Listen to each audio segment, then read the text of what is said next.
But did you know that not so long ago, Formula 1 crowned a new world champion? You forgot about that, didn't you? For some reason, the title-winning season of Lando Norris barely left an impression on the F1 fandom. And within days, everyone had moved on. Anyway, last week... Now, to be fair, I'm a content creator and I've studied every race, so I think I'm quite capable of pointing out why nobody talks about the 2025 champion. Don't get me wrong, he scored the most points, he beat his teammate, so that trophy is his. However, the next question is, will he ever win another one? Lando Norris remained with the team that introduced him to the sport in 2019, despite offers from teams like Red Bull. I really like that about Norris. Loyalty is something I value very highly. In his time with McLaren, he's seen quite a few changes as well. The team went from Renault engines to Mercedes engines, starting in the 2021 season, and he had 3 teammates in his time: Carlos Sainz, Daniel Ricciardo, and Oscar Piastri. Norris managed to outqualify Sainz in 2019 in his debut season. He did lose out on the race head-to-head though, but as a rookie this was understandable. In 2020, Sainz beat him in the standings by 8 points, but Norris did beat the Spaniard in qualifying, albeit 9-8. Then Sainz left for Ferrari, and Daniel Ricciardo joined in 2021. Norris wiped the floor with Ricciardo in the next season, as the Australian couldn't get used to the ground effect cars, a bit like Hamilton also couldn't.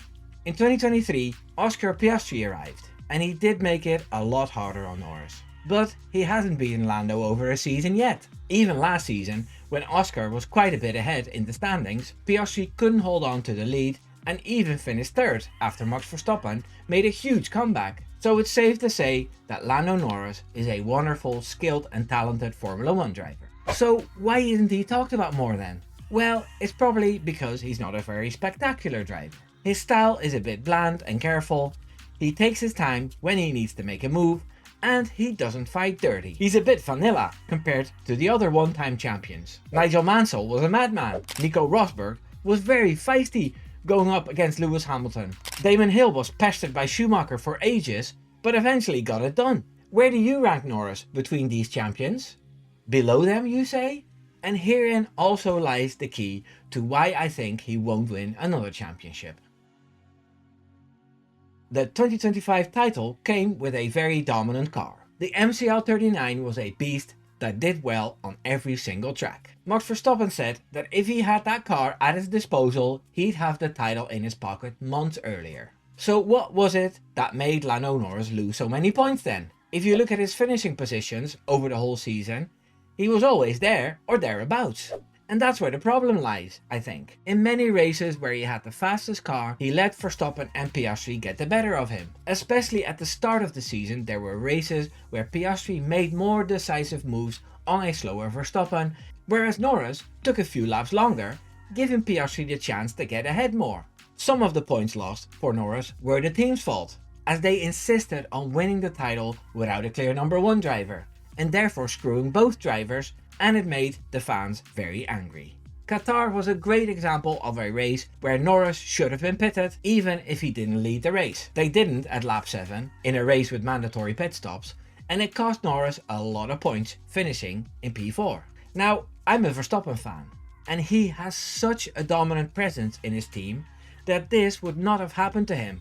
So if I can give another reason as to why Norris won't win another title, it is because he won't force things to go his way.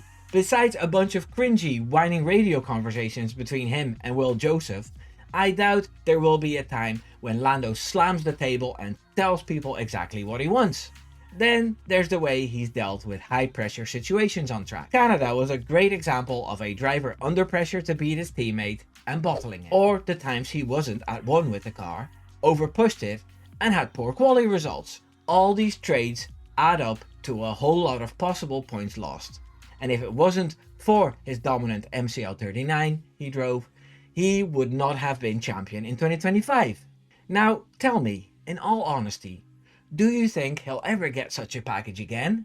That magnificent package with his opponents in a situation where they are still finding their way in lesser cars, so he has only his younger, less experienced teammate to beat?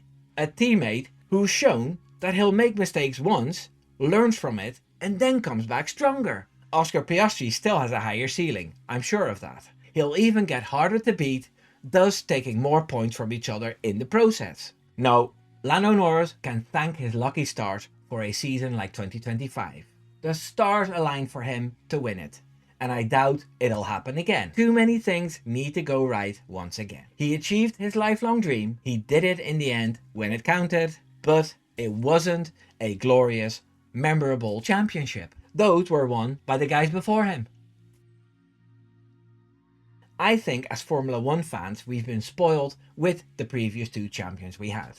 Max Verstappen has built himself up from a pesky youngster to a father figure on the grid who brings excitement to every race. A guy who, even if the chance is 1 in a million to win a race, he will win the race. Well, this is how Isaac Hadjar described it in the Talking Bulls podcast.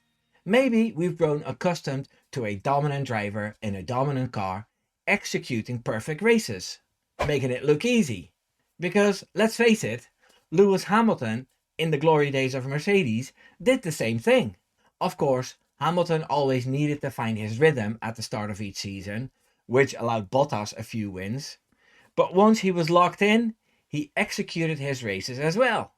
The things McLaren tried to play during the 2025 season would not have flown if Hamilton were there, I can tell you that. He took no shit from Alonso when he was a rookie in 2007, and he's never backed down from an internal fight to benefit him. I really like this in Formula 1 drivers. Guys with enough aura to put their demands on the table. Another thing Verstappen and Hamilton were able to do was win races after a setback. The biggest example of this was Brazil 2021 for Hamilton, of course. And for Verstappen, Brazil 2024. These races will be remembered by fans, even if they don't support those two drivers. Now, can you recall an amazing standout drive from Norris in 2025? One for the history books? I can't. He won Monaco. But that's a pole to finish race.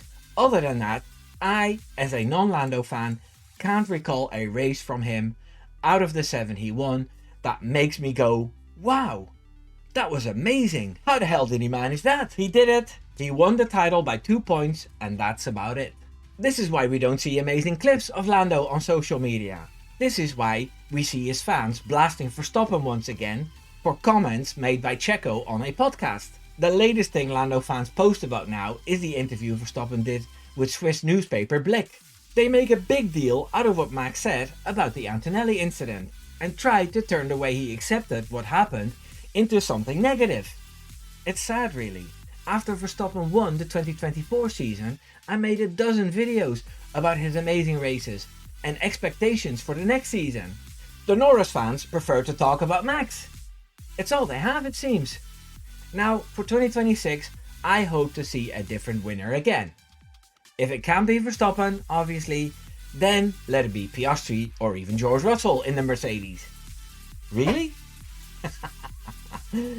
Subscribe and take care now. Doei doei.